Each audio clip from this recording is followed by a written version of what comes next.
স্মরণ করি জাতির জনক বঙ্গবন্ধু ইনস্টিটিউট ছাত্রলীগের সাবেক সভাপতি বায়েজিদ আহমেদ শুভ। বায়েজিদ আহমেদ শুভকে বক্তব্য রাখার জন্য শোনা যাচ্ছে, আপনাকে আমরা শুনতে পাচ্ছি, আপনি বক্তব্য রাখেন দয়া করে। ছাত্রলীগ জাতির পিতা বঙ্গবন্ধু শেখ মুজিবুর রহমানের হাতে গড়া এই সংগঠন 1948 সালে যখন পাকিস্তানি শাসকরা বাঙালিদের মাতৃভাষায় কথা বলার অধিকার কেড়ে নেওয়ার ঘোষণা দিয়েছিল, উর্দুকে রাষ্ট্রভাষা হিসেবে মর্যাদা দিয়েছিল, তাই প্রতিবাদ করে জাতির পিতা বঙ্গবন্ধু শেখ মুজিব তখন ঢাকা বিশ্ববিদ্যালয়ের আইন বিভাগের ছাত্র ছিলেন। সেই সময় তিনি ছাত্রলীগ সংগঠন করেন। 1948 সালে 4 জানুয়ারি এই ছাত্রলীগ সংগঠিত হয়। তিনি সংগঠন করে তবজ্জুদ মজলিস এবং অন্যান্য ছাত্র সংগঠন তাদের সকলকে নিয়ে রাষ্ট্রভাষা সংগ্রাম পরিষদ গঠন করে মাতৃভাষা বাংলাকে রাষ্ট্রভাষার মর্যাদা দেওয়ার আন্দোলন শুরু করেছিলেন। সে আন্দোলন করতে যেয়ে কিন্তু তাকে বারবার জেলে যেতে হয়েছিল, কারাগারে বন্দী হয়েছেন। সেই সংগ্রামের পথ বেয়ে কিন্তু আমাদের স্বাধীনতা অর্জন এবং প্রতিটি অর্জনের সাথে ছাত্রলীগ ওতপ্রোতভাবে জড়িত। এবং যদি আমরা শহীদের তালিকা দেখি, আমরা দেখব সেই রাষ্ট্রভাষা বাংলার মর্যাদা আন্দোলনের সংগ্রামের শুরু থেকে নিয়ে 6 দফা আন্দোলন, মহান মুক্তিযুদ্ধ এবং 1975 সালে জাতির পিতা বঙ্গবন্ধু শেখ মুজিবুর রহমানকে হত্যার পর যারা প্রতিবাদ শুরু করে এবং গণতন্ত্র প্রতিষ্ঠার জন্য সংগ্রাম, অধিকার প্রতিষ্ঠা সংগ্রাম, স্বৈরতন্ত্রের বিরুদ্ধে সংগ্রাম, গণতন্ত্র মুক্তির সংগ্রাম, প্রতিটি সংগ্রামে ছাত্রলীগের নেতা কর্মীরা জীবন দিয়েছে, রক্তের অক্ষর দিয়ে তার লিখে রেখে গেছে আপন অধিকারের কথা। আজকের বাংলাদেশের যতগুলি অর্জন, সব অর্জনের পিছনে ছাত্রলীগের অবদান রয়েছে।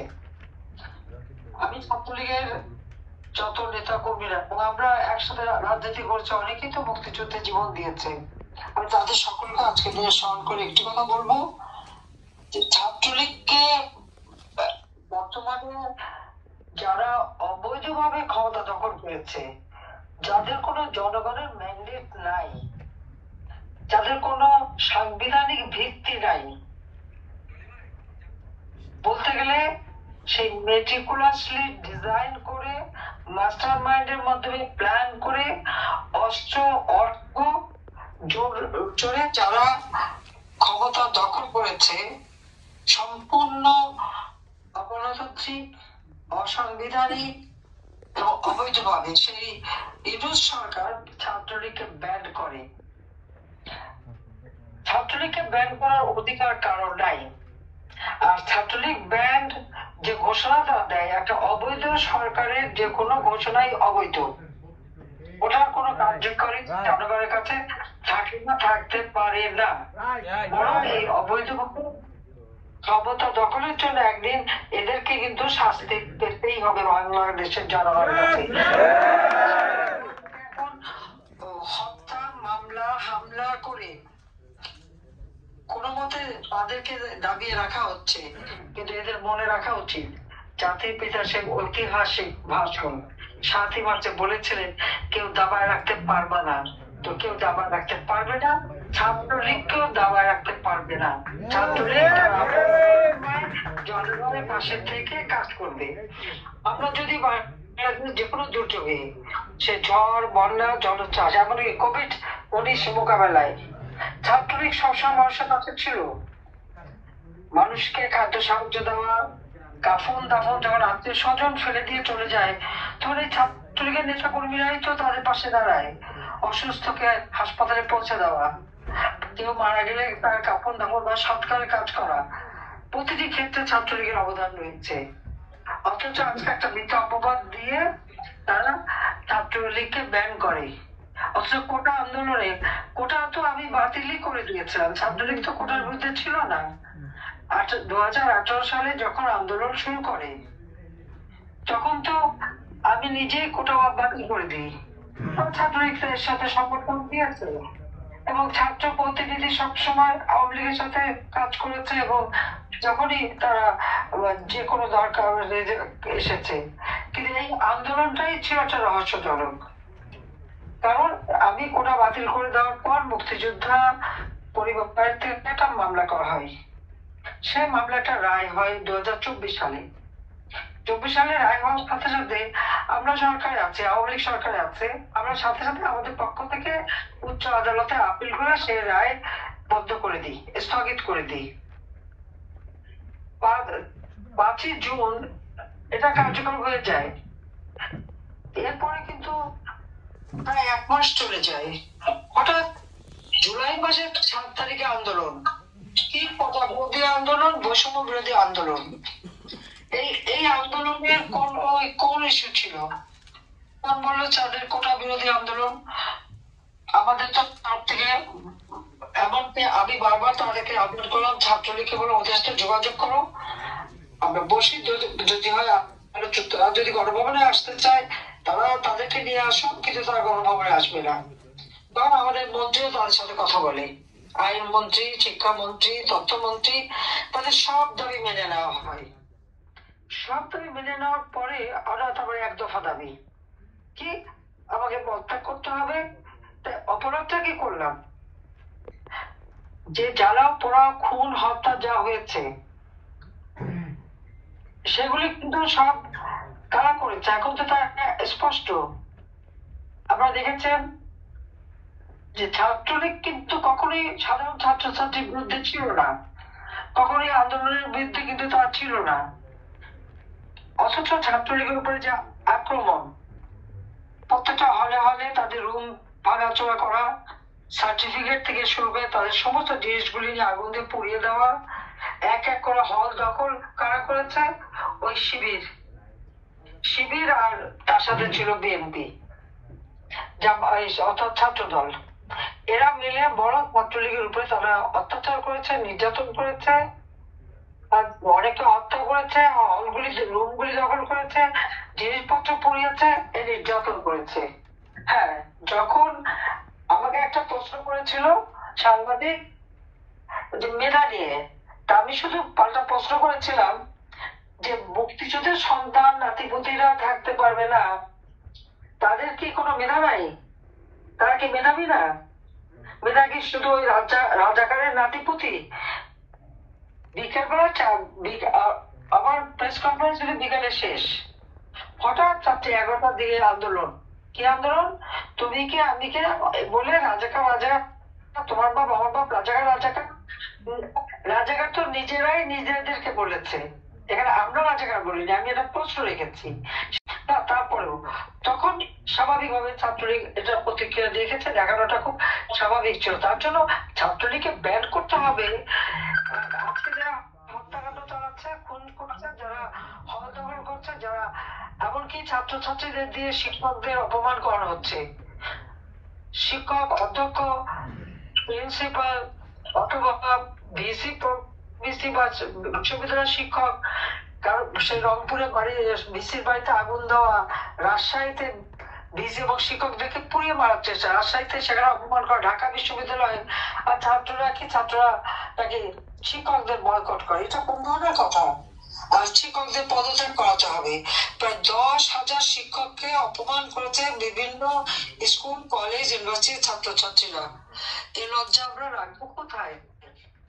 আমাদের কখন এরকম ছাত্রছাত্রীরা শিক্ষকদের সাথে বেয়াদবি করা, অপমান করা, তাদেরকে দিয়ে জোর করে পদত্যাগ করানো, এগুলি তো আমরা কখনো দেখিনি, শিখিনি।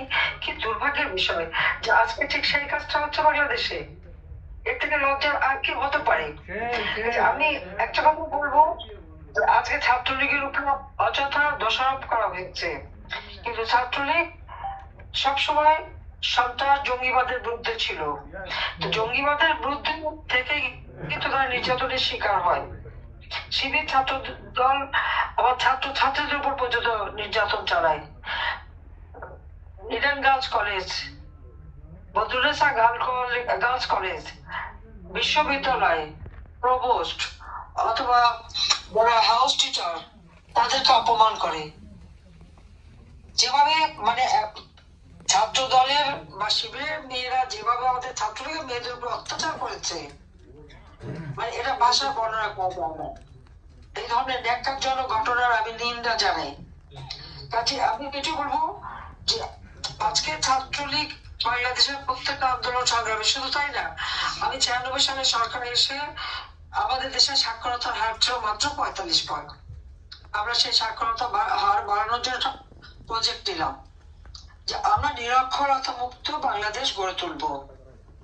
এই ছাত্র নেতা কর্মীদেরকে আমি কাজে লাগিয়েছিলাম। আপনাদের মনে থাকা উচিত, খালেদা জিয়া ছাত্র দলের হাতে বলেছিল, ছাত্র দলই দিনেই নাকি সব মানে সোজা তাদের হাতে অস্ত্র তুলে দিয়েছিল। আর আমি ছাত্রলীগের হাতে দিয়েছিলাম কাগজ কলম, যে তোমাদের পড়াশোনা করতে হবে, তাদের কাজ পড়াশোনা করা। আমাদের ছাত্রলীগের মূলনীতি জাগে শিক্ষা, শান্তি, প্রগতি। শিক্ষার মশাল গেলে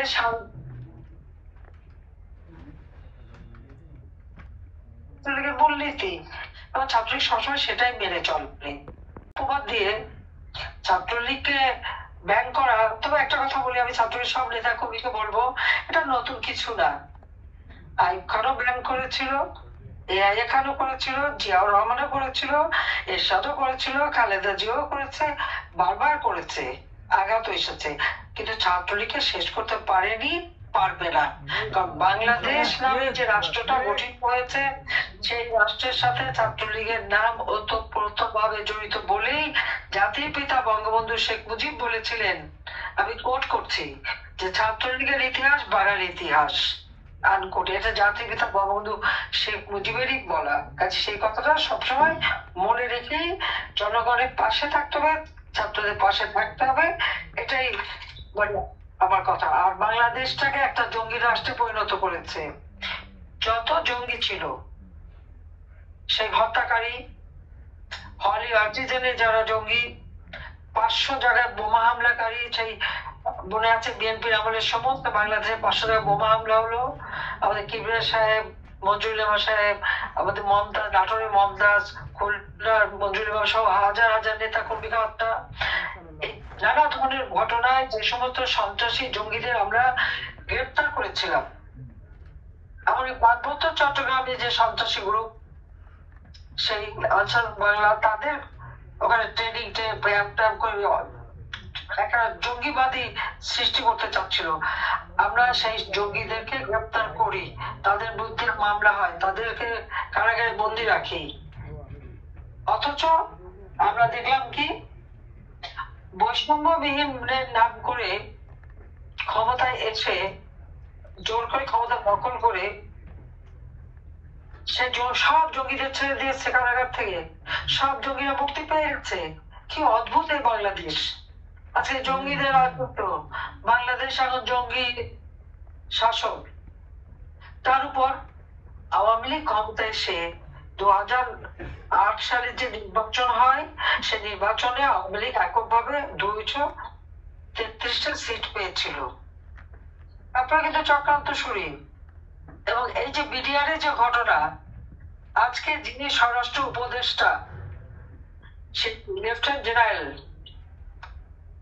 জাহাঙ্গীর, সেও কিন্তু বিডিআর একসময় ডিজি ছিল।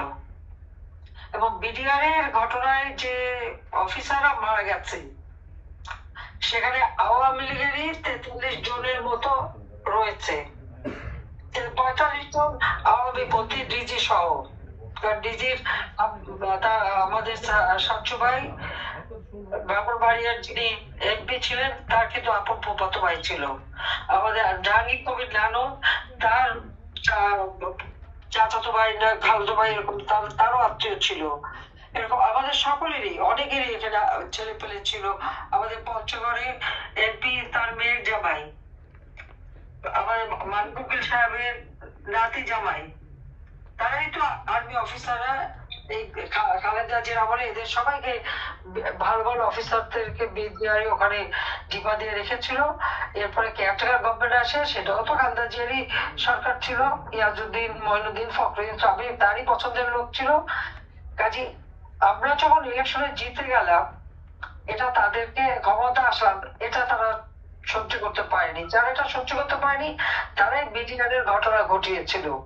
যদিও এখন আমাদের নামে দোষ দেয়, আমরা সরকার গঠন করেছি, আমরা কেন গোলমাল করতে যাব? আমরা কেন আমার সরকারকে আনসেটেল করতে যাব? আর বিডিআর এর ঘটনা কিন্তু শুধু পিলখানায় এক জায়গায় হয় নাই, এটা কিন্তু সারা বাংলাদেশে হয়েছিল। তখন আমাদেরই নেতা কর্মীরা বিভিন্ন জায়গায় সেনা অফিসাররা তাদেরকে রক্ষা করেছিল, এবং সাথে সাথে আমি ডিসি এসপি দেরও বলে দিয়েছিলাম এদের পরিবারকে নিরাপদে নিয়ে যাওয়া। প্রত্যেকটা বর্ডার এলাকায় আমাদের নেতা কর্মীরা, ডিসি এসপি সবাই মিলে সেই সমস্ত পরিবার, সেনা অফিসারদের যে সমস্ত পরিবার বিডিআর এর বিভিন্ন ইউনিট বিওপিতে যারা ছিল তাদেরকে কিন্তু নিয়ে আসে এবং তাদের নিরাপত্তার ব্যবস্থা করে।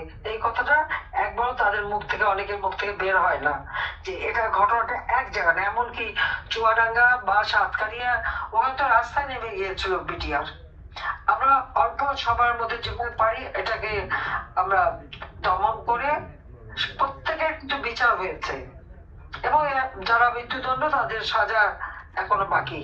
এখন বলছে যারা জেলখানায় তাদের, যারা অর্থাৎ যারা বিদ্রোহ করেছিল তাদেরকে ছেড়ে দিতে হবে।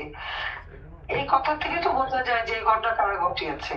যাক, আমি এইটুকু বলবো যে ছাত্রলীগ সবসময় বাংলার মানুষের পাশে থাকে। আজকে আমাদের যত অর্জন, 2009 সালে সরকার গঠন করার পর থেকে বাংলাদেশকে আমরা ধীরে ধীরে উন্নয়নের পথে এগিয়ে নিয়ে গেছি। আমাদের সাক্ষরতার হার যা আমরা 96 সালে 45 ভাগ থেকে আমরা 65.5 ভাগে বৃদ্ধি করেছিলাম। ছাত্রলীগের উপর নির্দেশ ছিল যে যখন ছুটিতে বাড়িতে যাবা অন্তত 5 জন নিরক্ষর মানুষকে অক্ষর জ্ঞান দেবা, এবং তারা খুব সফলভাবে সেটা করেছিল। বহু জেলাকে আমরা নিরক্ষরতা মুক্ত করতে সক্ষম হয়েছিলাম।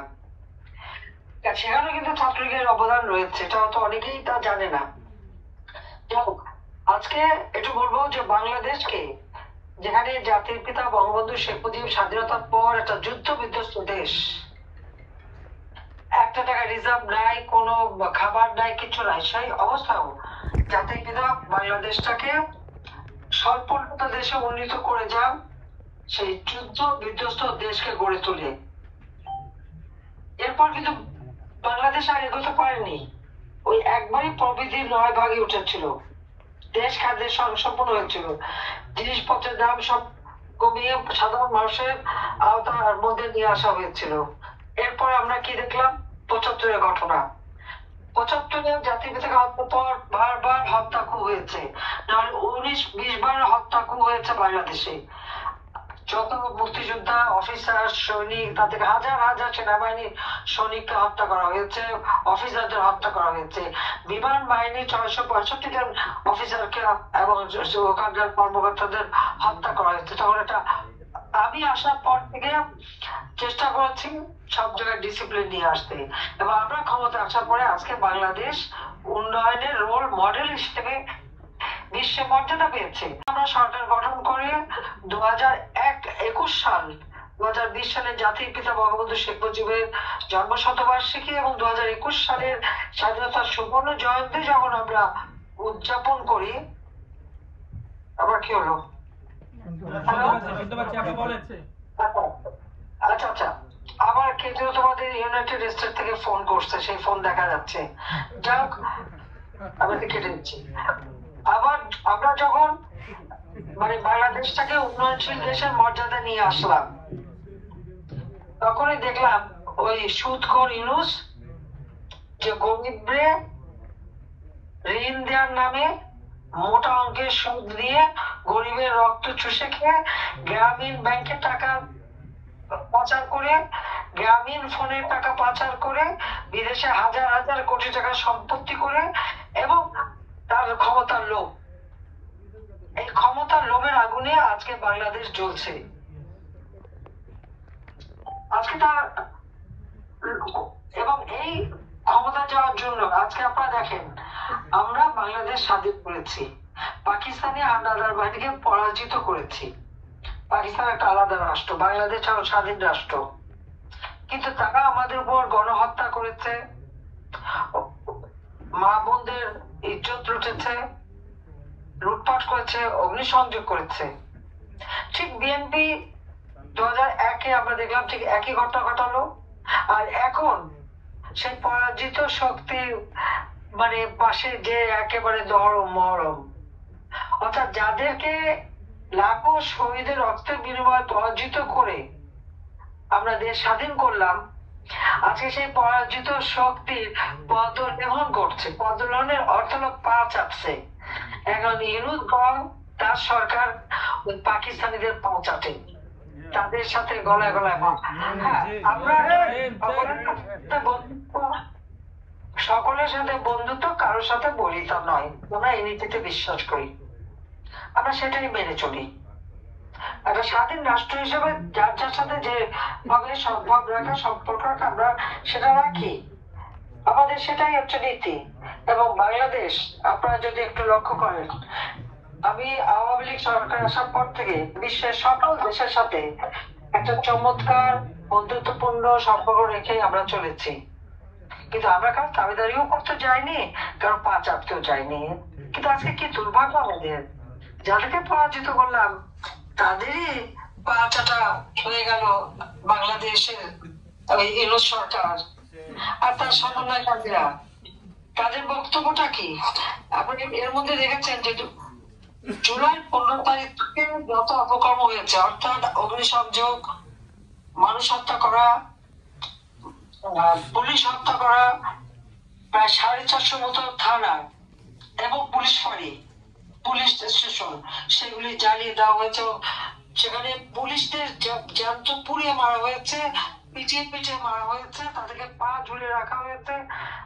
আওয়ামী লীগের নেতা সেই ঝিনাইদহ সেক্রেটারি, তাকে সেই কসাইখানায় যে রোগ কোন পশু পা বেঁধে ঝুলে রাখে, ঠিক সেইভাবে পা বেঁধে ঝুলে রাখা হয়েছে, তাদেরকে অত্যাচার করা হয়েছে।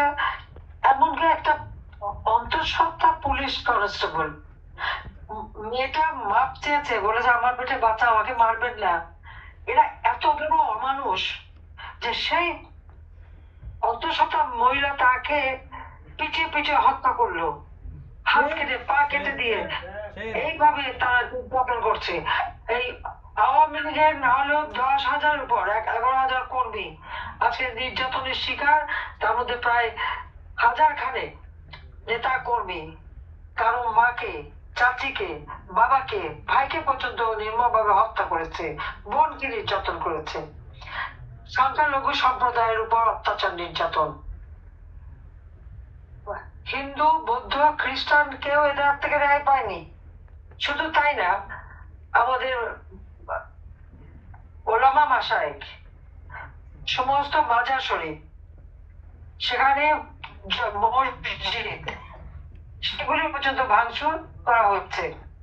অর্থাৎ এই সরকার যে একটা জঙ্গি সরকার, ইউনুসের সরকার হচ্ছে জঙ্গি স্বেচ্ছাচারী সরকার। তাদের হাত থেকে আজকে, এবং তার সমন্বয়করা আজকে তাদের হাত থেকে মুসলমান ওলামা মাশায়েখ যেমন রেহাই পায় না, দরগা, পীর, তারাও পীর শরীফ সেগুলো রেহাই পায় না। তাদেরকে অপমান করা, তাদেরকে মারা, আগুন দিয়ে পড়া, লুটপাট করা। তাছাড়া হিন্দুদের মন্দির, খ্রিস্টানদের গির্জা, বুদ্ধদের মঠ, সবকিছু লুটপাট, আগুন ভাঙাচোরা, এইগুলি করে যাচ্ছে তারা। কোন ধর্মের মানুষদের কাছ থেকে রেহাই পাচ্ছে না। এদের জুলুম, অত্যাচার, নির্যাতন এমন পর্যায়ে তারা নিয়ে গেছে দেশকে, একেবারে মানে আমি কি বলবো, দেশের যে ভাবমূর্তি, সে ভাবমূর্তিটাই নষ্ট করে দিয়েছে।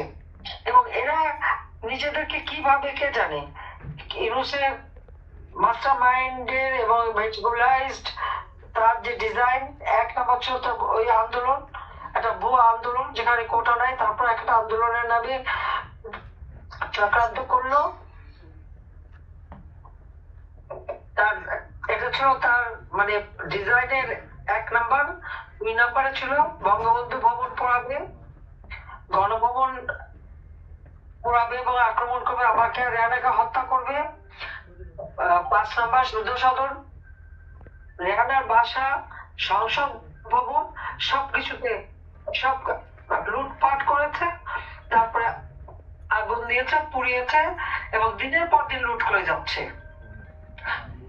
এমনকি প্রত্যেকটা এমপি হোস্টেল এই সমন্বয়করা, সেই যে হাসনা, সার্জিস আলম, তারপরে মাহফুজ, যে মেট্রোলাস তার আসিফ নজরুল, জাহিদ ইসলাম, তারপর আসিফ মাহমুদ সহ তাদের যত যারা আরো কত নাম, ওই জাহাঙ্গীর আলম, জাহাঙ্গীর তার স্বরাষ্ট্র মন্ত্রণালয়, আবার কি অধিকারের আরেকজন আদিলুর রহমান, অধিকারের নামে যারা গরিবের অধিকার কেড়ে খায়, এদের এদের এই উপদেষ্টা এবং তার এই সমন্বয়ক, এরা মিলে আজকে সারা বাংলাদেশটাকে ধ্বংস করে দিচ্ছে। এবং লুটপাট, প্রত্যেকটা এমপি হোস্টেল এরা লুট করেছে, লুটপাট করে সমস্ত মূল্যবান জিনিস নিয়ে যেয়ে তারপরে দিয়ে দিয়েছে তখন ওই বস্তি টস্তি রাস্তার লোকজন, এবং এরপরে ডেকেছে পুলিশ। ঠিক গণভবনে তাই করেছে, আমাদের যা কিছু ছিল সবই লুট করে নিয়ে গেছে। কিন্তু আফসোস একটাই, মুক্তিযুদ্ধের অনেক ডকুমেন্ট, অনেক কাগজ, অনেক কিছু এবং 75-এর ঘাতকদের অনেক তথ্য আমার কাছে ছিল, এবং জাতিপিতার হাতে লেখা সেই খাতাগুলি যা আমি 71 সালে উদ্ধার করেছিলাম, 75 সালে উদ্ধার করেছিলাম, সেগুলো গণভবনে ছিল। এরা কিন্তু সব নিয়ে চলে গেছে, সমস্ত কিছু তারা লুটে নিয়ে গেছে। এমনকি ইউনূস মানে আমাদের, তিনি তো আবার নোবেল প্রাইজ পাওয়া, তারপর আবার সুদখোর এবং একটা জঙ্গিবাদের বিশ্বাসী, সেও কিন্তু গণভবনে যে লুটপাট করেছে আপনারা দেখেছেন। উনি ওনার 3-4 বাহিনী নিয়ে সবাইকে দিয়ে তিনি গণভবনে গিয়েছিলেন শেষ লুটপাটটা করতে। এই চোরের দলের হাতে বাংলাদেশ কতক্ষণ নিরাপদ থাকবে? এবং যারা এই যে গণহত্যা চালালো, আওয়ামী লীগের নেতা কর্মী, সংখ্যালঘুদের পুলিশ হত্যা, আনসার তারা তো গুম হয়ে গেছে, কতজন আনসারের তো খবরই নেই। গুম খুন করে গণহত্যা চালিয়ে যারা মেট্রো রেল থেকে নিয়ে শুরু করে সব পুড়িয়েছে, এবং একজন সমন্বয়ক তো বলেই দিয়েছে যে মেট্রো রেল না পড়ালে আর পুলিশ হত্যা না করলে নাকি বিপ্লব সার্থক হতো না। তাহলে গণহত্যা কে চালালো, পুলিশ হত্যা কে করলো? এটা তো তাদের মুখ থেকে এসে গেছে। এমনকি আপনারা দেখেছেন সেক্রেটারিয়েট আগুন, একই সাথে 3টা জায়গায়, 3টা মন্ত্রণালয় সহ অন্যান্য মন্ত্রণালয়, 6টা মন্ত্রণালয় ক্ষতিগ্রস্ত। কিছুদিন আগে আপনারা জানেন যে স্থানীয় সরকারি মন্ত্রণালয় থেকে সেই হাসান আরিফকে সরিয়ে দিয়ে এক সমন্বয়ক নিয়েছে, কারণ তারা দল করবে, পার্টি করবে, তাদের নাকি টাকা বাঁধাতে হবে। তো স্থানীয় সরকারের তো বিশাল বাজেট দিয়ে এসেছি, আমি 7,97,000 কোটি টাকার বাজেট দিয়ে এসেছি, সে সব লুটে খাচ্ছে। ঘরে ঘরে বিদ্যুৎ দিয়েছে, এখন বিদ্যুৎ নাই, বিদ্যুতের জন্য হাহাকার। প্রথম মূল্য আমরা তো নিয়ন্ত্রণে রেখেছিলাম, এখন তা 14-15% হয়ে যেতে। এর মধ্যে আবার দেখলাম ভ্যাট আর ট্যাক্স বাড়িয়েছে। আমার প্রশ্ন নিউজের কাছে, নিজে 666 কোটি টাকার ট্যাক্স ফাঁকি দিলেন, যে মামলার রায় হওয়ার কথা ছিল 6 আগস্ট। এই জন্য 5 আগস্ট আন্দোলন করে আওয়ামী লীগকে ক্ষমতার থেকে সরানো, বাবাকে হত্যার চেষ্টা করা হলো। আমাকে তো কোনো মতে বোধহয় 20-30-40 মিনিটের জন্য আমরা বেঁচে গেছি, আমাদের হত্যার পরিকল্পনা নেওয়া হলো। আর ক্ষমতা এসেই ওনার ট্যাক্স মাপ, 1200 কোটি টাকার ট্যাক্স ইউনূসের কাছে পাওনা রাষ্ট্রের, সেই টাকাটা দেয় না কেন? সেই টাকাটা দিলেই তো হয়। তার 54টা কোম্পানি, সে কোম্পানির ট্যাক্স কেন দেবে না সে? গ্রামীণ ব্যাংক সুদ দিয়ে, ঋণ দিয়ে মোটা অঙ্কের সুদ নেওয়া হয়। এবং এই গ্রামীণ ব্যাংকে আমি 96 সালে যখন সরকারি ইউনূসের কান্নাকাটিতে 400 কোটি টাকা দিয়ে এই ব্যাংক আমি মানে চালু করাই দেই ভালোভাবে। তারই আবেদনের পরিপ্রেক্ষিতে তাকে গ্রামীণ ফোনের ব্যবসাটাও আমি তাকে দেই, রীতিমতো আমার কাছে ধর্ণা দিয়ে পড়ে থাকতো। আমি বলেছ গ্রামের মেয়েরা ফোন ব্যবহার করে টাকা কামাই করবে, গ্রামের মেয়েরা না করলেও ইন্দু সাহেব টাকা কামাই করেছে। এই গ্রামীণ ফোনের 6,000 কোটি টাকা পাওনা বিটিআরসি, সেটা দিচ্ছে না কেন? এই টাকাগুলি দিলে তো আর ওই ভ্যাট বাড়াতে হয় না, ট্যাক্স বাড়াতে হয় না। তো নিজে বেলায় ট্যাক্স মওকুফ করে নেবেন আর সাধারণ মানুষের উপরে ট্যাক্স বসাবেন, ভ্যাট বসাবেন। আর ভ্যাট ট্যাক্স যদি ট্যাক্স আদায় করতে হয় আইন করে করতে হয়, লঙ্ঘন করে এরা ক্ষমতায় কুক্ষিগত করার চেষ্টা করছে। কাজে আজকে সারা দেশের মানুষ হাহাকার। একবেলা যারা খাবার পেত না, আওয়ামী লীগ সরকার আমলে তারা 3-4 বেলা খাবার পেত, সে ব্যবস্থা আমরা করেছিলাম। প্রত্যেকটা শিক্ষা প্রতিষ্ঠানে একটা শান্তিপূর্ণ অবস্থা ছিল শিক্ষার। ডাকাতি, খুন, পুলিশের সাহায্য চায়, পুলিশ যেতেও সাহস পায় না এদের হাতে অস্ত্র, কারণ তারা সম্পূর্ণ তারা নাকি ছাত্র, তারা যায় সব জায়গায় চুরি ডাকাতি করে বসে। এমনকি এখন তো মানে আমার সেনাবাহিনীর অফিসার থেকে শুরু করে পুলিশ বাহিনী থেকে শুরু সবাইকে নষ্ট করে যাচ্ছে। চুরি ডাকাতির ক্ষেত্রে তারাও চলে এসেছে। একটা ডিসিপ্লিন ছিল, নিয়ম ছিল, শৃঙ্খলা ছিল, সব ধ্বংস করে দিয়েছে। যে দেশটা বাংলা পৃথিবীর কাছে উন্নয়নের রোল মডেল ছিল, আজকে সেই দেশটাকে জঙ্গিবাদে নিয়ে এসেছে। কাজে ছাত্রলীগের সকল নেতা কর্মীকে আমি শুভেচ্ছা জানিয়ে কথা বলবো, ওরা ওই অবৈধ সরকারের ঘোষণা ছাত্রলীগ ব্যান্ড, ছাত্রলীগ কোনো ব্যান্ড নাই, ছাত্রলীগ তাদের কার্যক্রম চালিয়ে যাবে।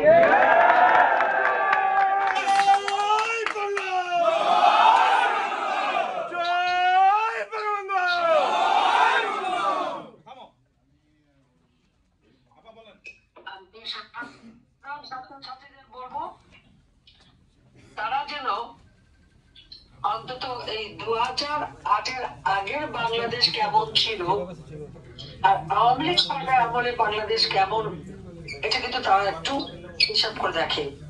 তার উপর বই ছাপাচ্ছে, ইতিহাস বিকৃত করছে, বঙ্গবন্ধুর নাম মুছে দিচ্ছে। এবং এই বই ছাপানোর ক্ষেত্রে আমার প্রশ্ন আছে, এই কথাটাও আপনারা সবাই জিজ্ঞাসা করবেন।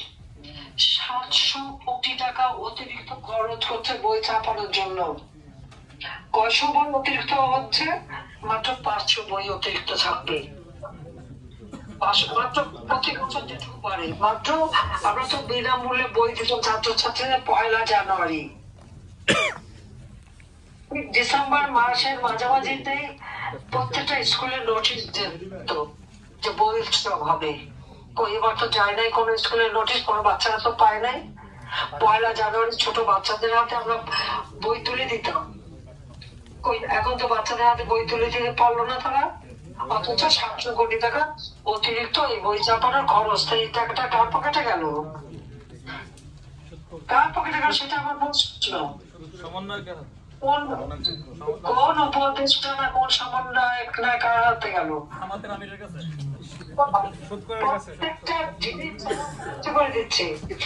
সাধারণ ছাত্রছাত্রীরা আমি বলবো যে ছাত্রলীগ বাংলাদেশের ইতিহাসের সাথে ছাত্রলীগের নাম জড়িত, এদেশের প্রতিটি অঞ্চলের সাথে ছাত্রলীগ।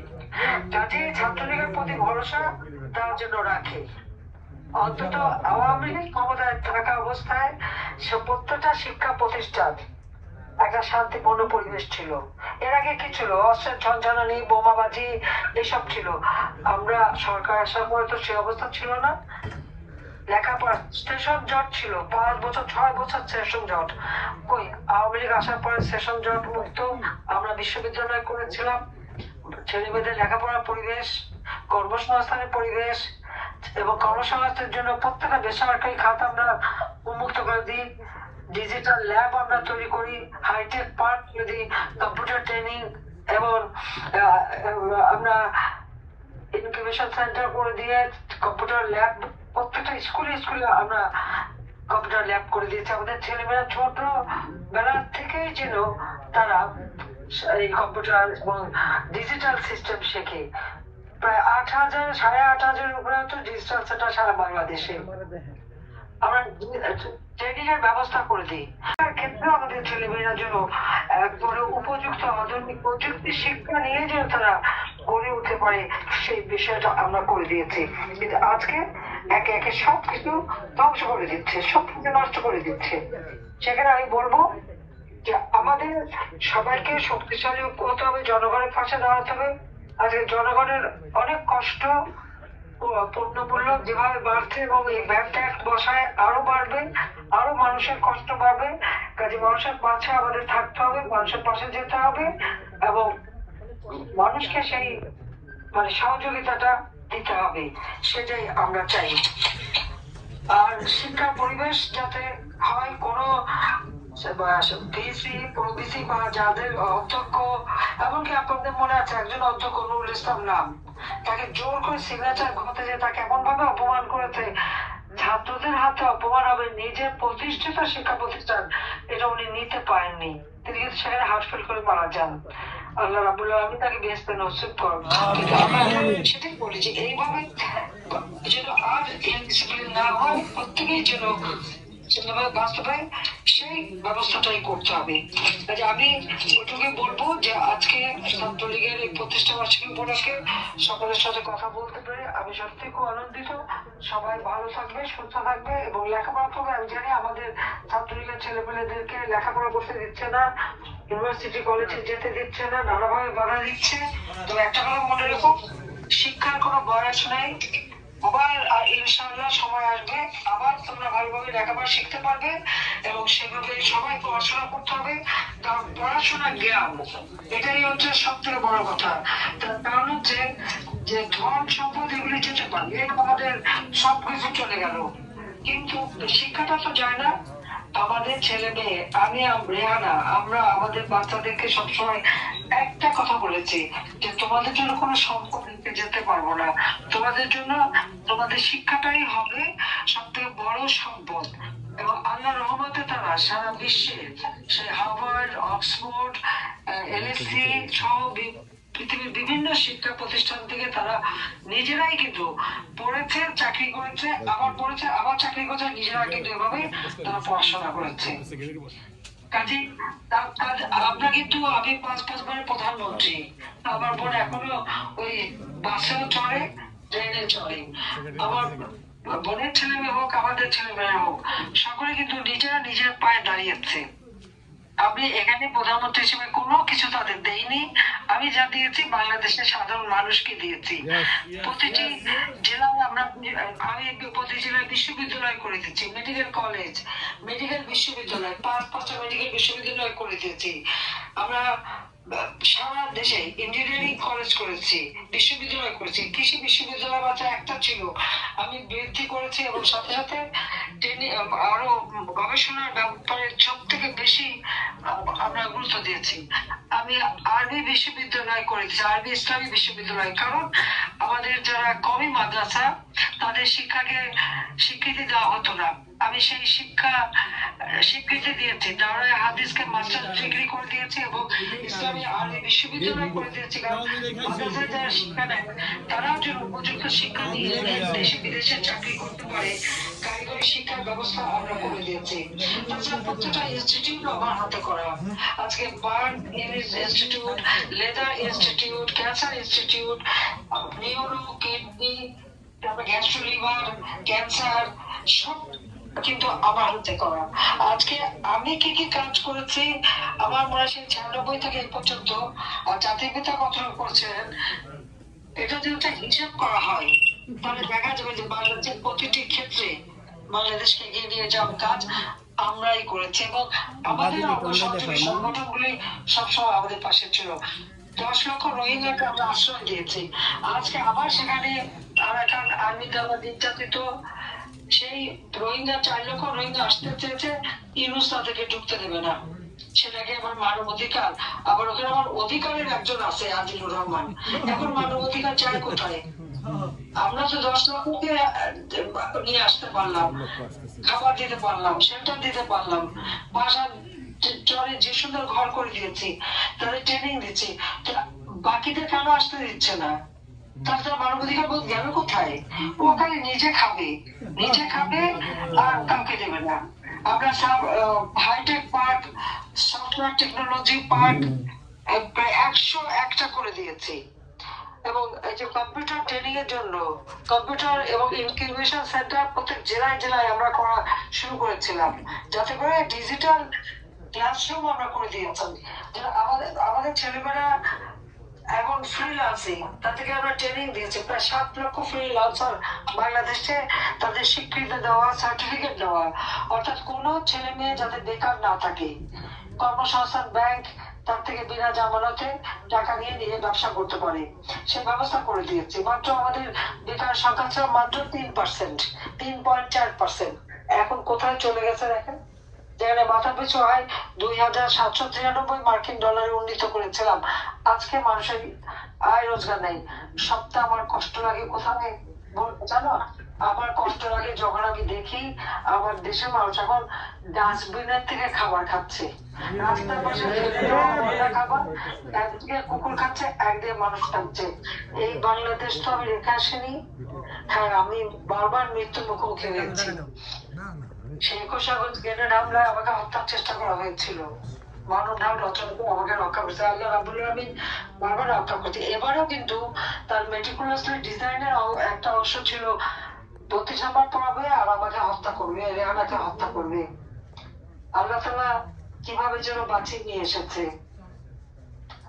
বেঁচে যখন আছি ইনশাআল্লাহ বাংলাদেশ আবার ফিরে পাবো, বাংলাদেশ আবার উন্নত হবে, বাংলাদেশ আবার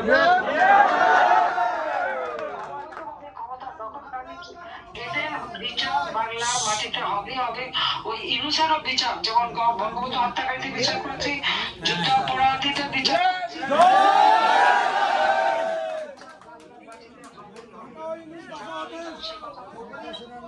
সংগঠনকে সংগঠিত করবার আহ্বান জানিয়ে আমার বক্তব্য শেষ করছি। সবাই ধৈর্য ধরে দীর্ঘ সময় বক্তব্য রেখেছেন, সেই জন্য সবাইকে আমি আন্তরিক ধন্যবাদ জানাই। জয় বাংলা।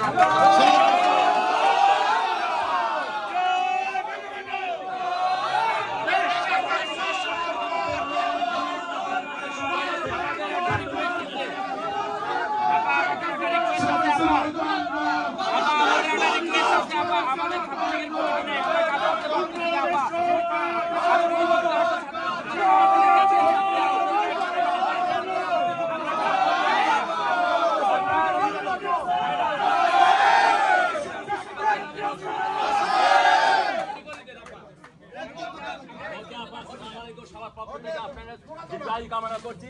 জয় বাংলা, জয় বঙ্গবন্ধু।